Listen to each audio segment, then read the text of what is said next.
Middle east special report में आपका स्वागत है। सीधी सीधी खबर बताऊंगा क्योंकि मुझे पता है आपको भी रोज़ा लग रहा होगा और मुझे तो लग ही रहा है भाई, इतना बोलेंगे तो थक ही जाता है आदमी। बहरहाल बड़ी बात यह है कि ईरान और रूस के बीच बड़ी खिचड़ी पक रही है।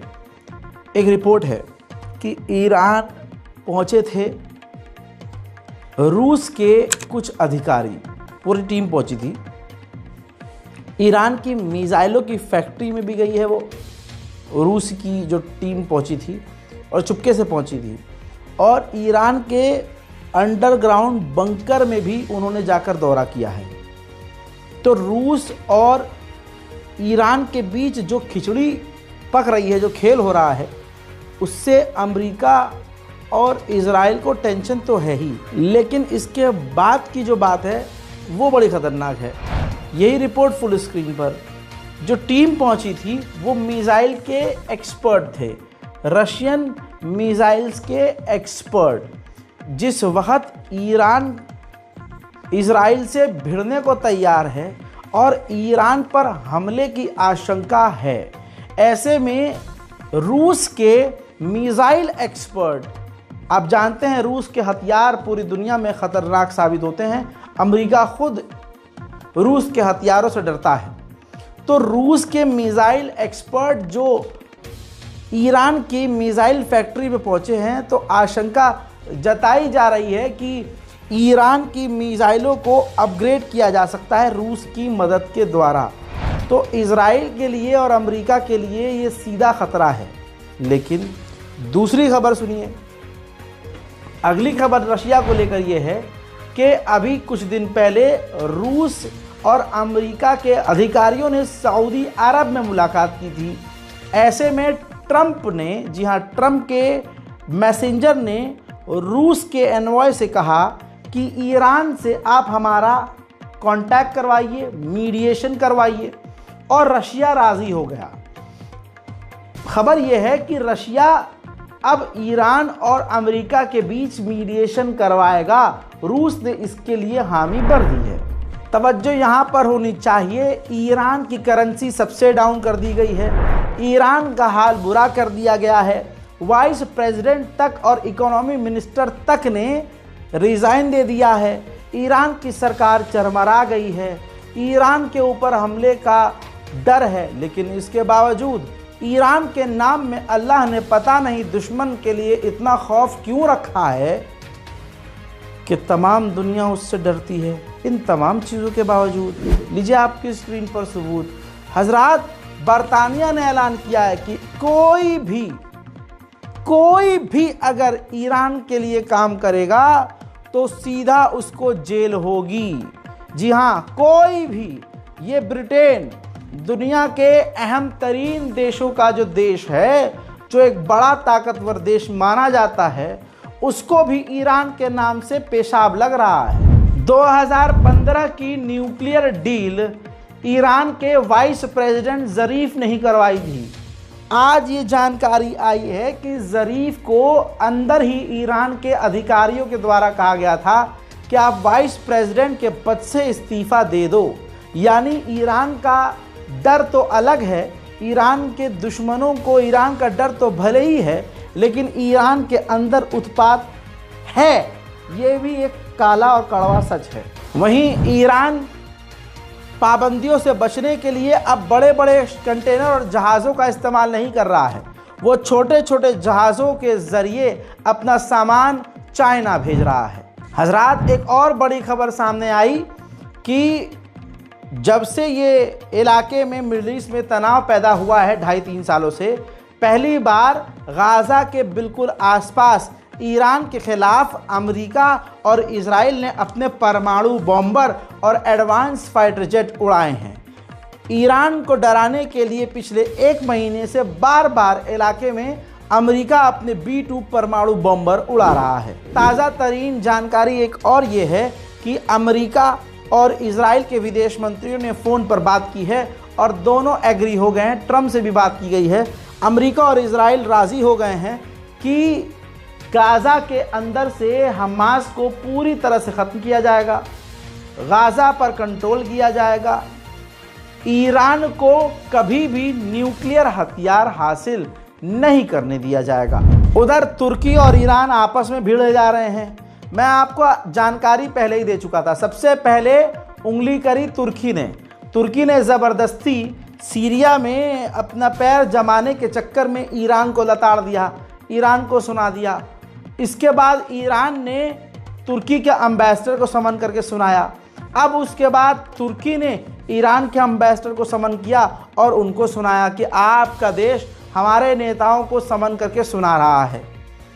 मतलब यही मुसलमानों की प्रॉब्लम है। जब दुश्मन कमज़ोर होता है तो हम आपस में लड़ना शुरू हो जाते हैं। उधर दुश्मन को टाइम मिलता है, मजबूत होता है, फिर वो हमारी एक एक करके वाट लगाता है। अब सुनिए, एक नई बात बता रहा हूँ। सीरिया के अंदर ईरान के IRGC के सपोर्ट वाला एक ग्रुप बन गया है, जिसका मकसद ये है कि तुर्की, इजराइल और जोलानी की सरकार जो गद्दारी करके, और ख़ासकर अमेरिका वहाँ भी मौजूद है, ये तमाम चारों पांचों मिलकर सीरिया के जो टुकड़े करना चाहते हैं, इसके खिलाफ हम इन सब से लड़ेंगे।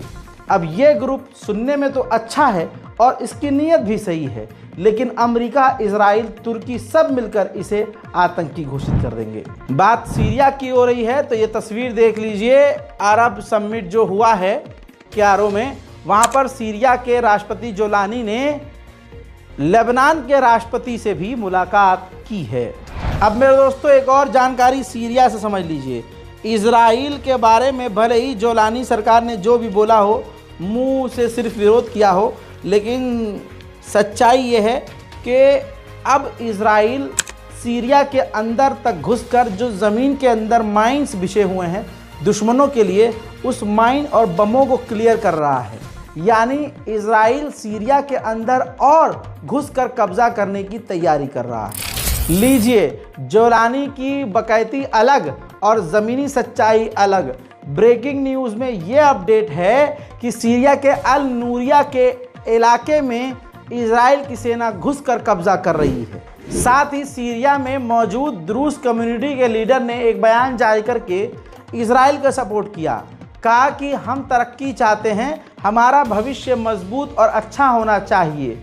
अब हमारी सिक्योरिटी की गारंटी भले ही कोई और ले, यानी इजराइल अगर सिक्योरिटी की गारंटी ले, हम पे कोई फ़र्क नहीं पड़ेगा, बस हमारा भविष्य अच्छा होना चाहिए। सबूत के तौर पर आपके सामने ये रिपोर्ट।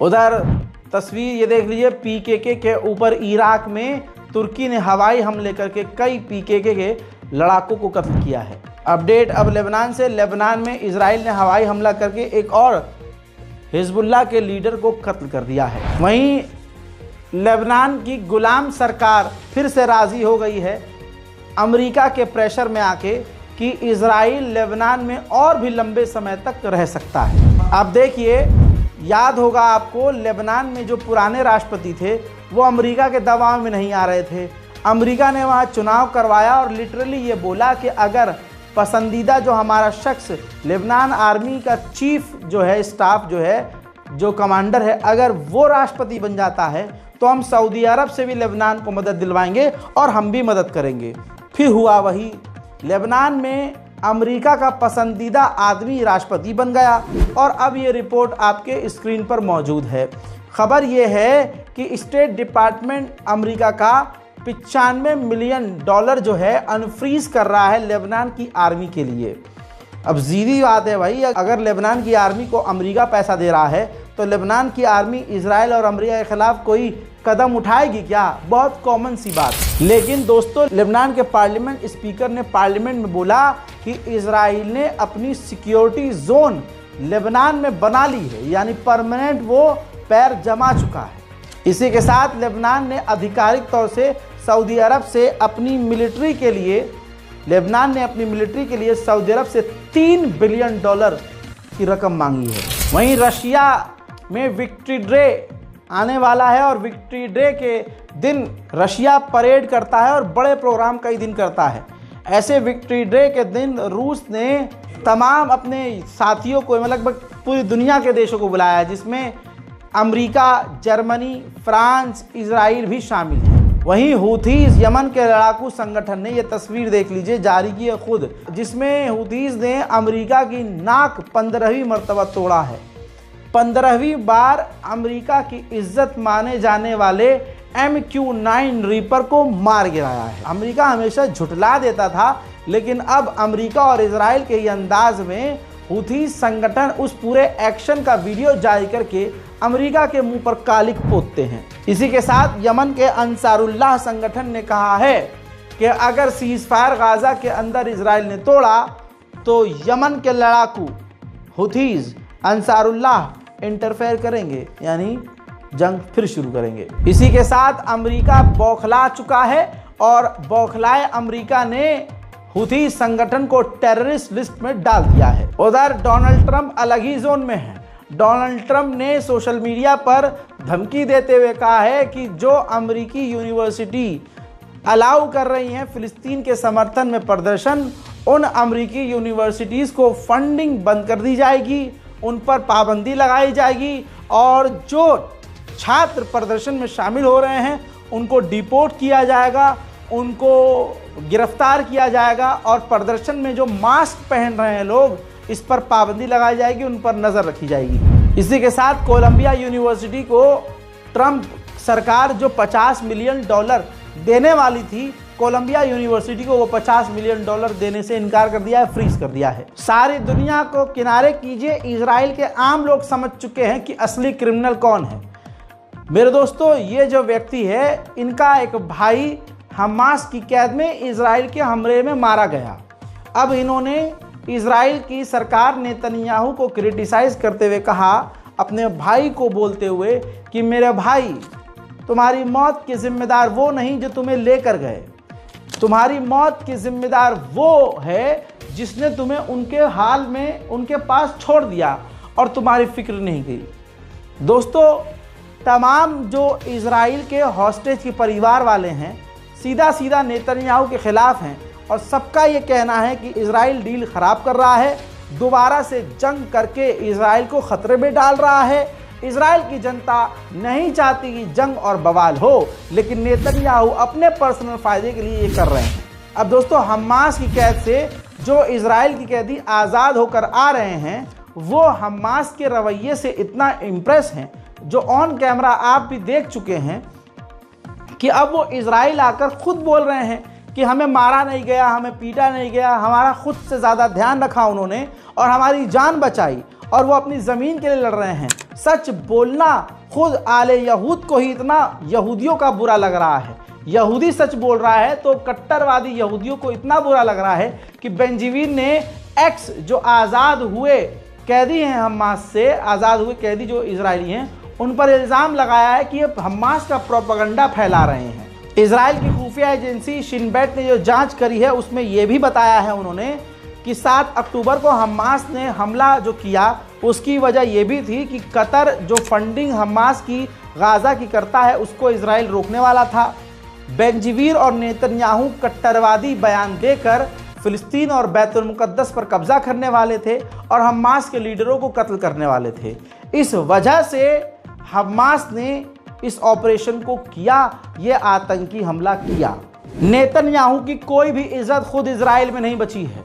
नेतन्याहू पार्लियामेंट में खड़ा होकर जब स्पीच दे रहा था, तो इजरायली सेटलर्स, इजरायली वो परिवार वाले जिनके परिवार का कोई सदस्य अभी भी हमास की कैद में है, सब मिलकर इजरायली जनता अपने प्रधानमंत्री को जलील कर रही थी, उनकी स्पीच को इंटरप्ट कर रही थी। सबूत כולנו נפגשים עם משפחות החטופים, וזה באמת קורע את הלב. לפני ימים אחדים, רעייתי ואני נפגשנו עם קית' סיגל, ששב מן התופת.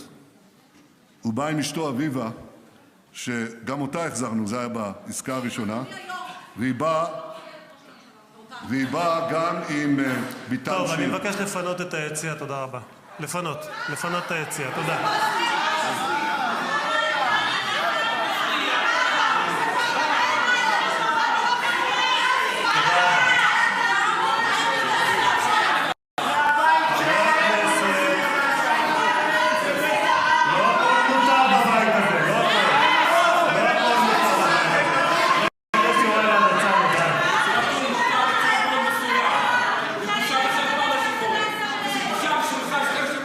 חבר הכנסת סגלוביץ', קריאה ראשונה.